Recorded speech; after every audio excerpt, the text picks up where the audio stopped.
তার খিচুড়ি, জিলাপি, হাঁসের মাংস, এটা ফ্রুটস, এটা হচ্ছে ডিম, এটা হচ্ছে কোরমা, চিকেন কোরমা, হালিম আছে ফ্রিজে। এখানে চাউলের রুটি, হালিম, এটা হচ্ছে বেগুনের পেঁয়াজ দিয়ে ভাজা বেগুনের তরকারি।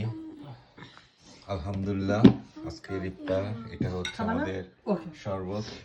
আমরা লেট করে এসেছি, সাদমানকে পিক আপ করতে হয়েছে টিউটোরিয়াল থেকে, আবার শাহিনের তার শপিং করতে হচ্ছে। সে হাসছে, হ্যাঁ, মিট করে, কারণ সে অনেকগুলো জিনিস কিনেছে, শপিং করেছে 2 জায়গা থেকে।